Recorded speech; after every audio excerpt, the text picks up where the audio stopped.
Hello and welcome to my YouTube channel and blog. I'm Jenny Hall.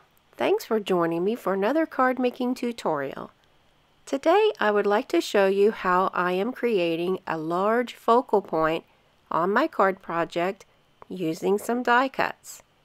I have the Butterflies Thinlits dies set, and there are 3 butterflies in the set. I am pairing this with a piece of gold foil paper.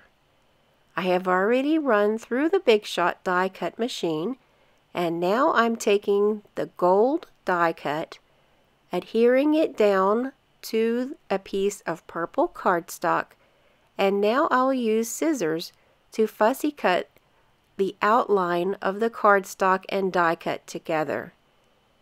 Now there is an appearance of the butterfly being purple, when in fact it's just been fuzzy cut around the edge. Creating a focal point for your card sometimes can be a challenge. One way to make it a little more easy is to use a large die cut.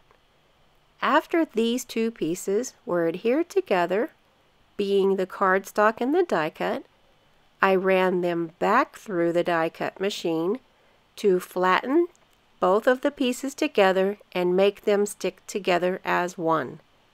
It also took the gold foil paper and made a bit of a textured imprint onto the gold.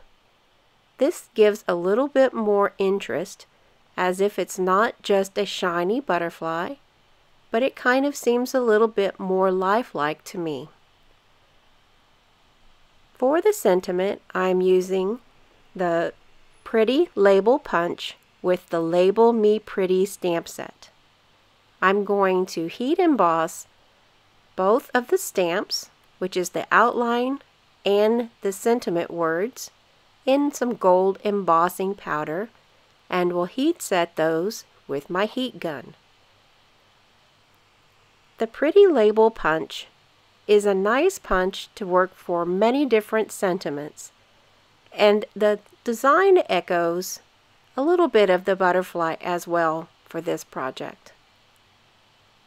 I like being able to work with punches as well as dies. There's many different ways that we can create interest for our card.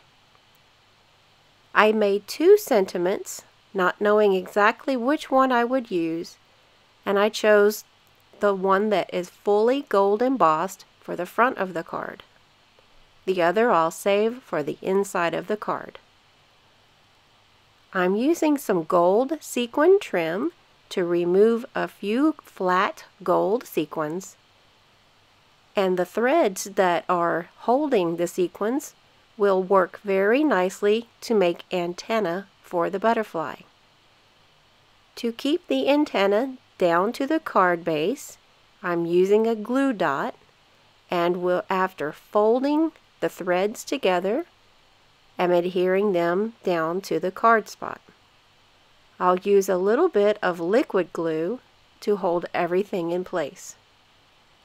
I'm putting some of those flat gold sequins around on the card to fill up a bit of the empty space that is left around the die cut.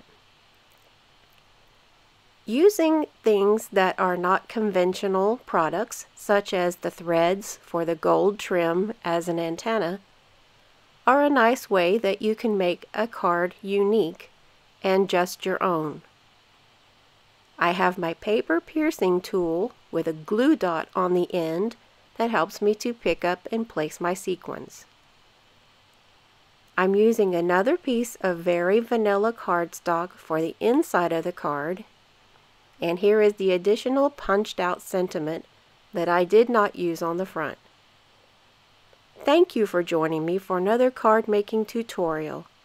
To purchase supplies used in this video, visit my website at jennystampsup.com and click on Shop Now. Also listed in the video description are measurements and a supply list with links for purchase. Thanks for joining me for another tutorial. I'll see you next time. Hi, my name is Trip. Thanks for watching the video. See you next time.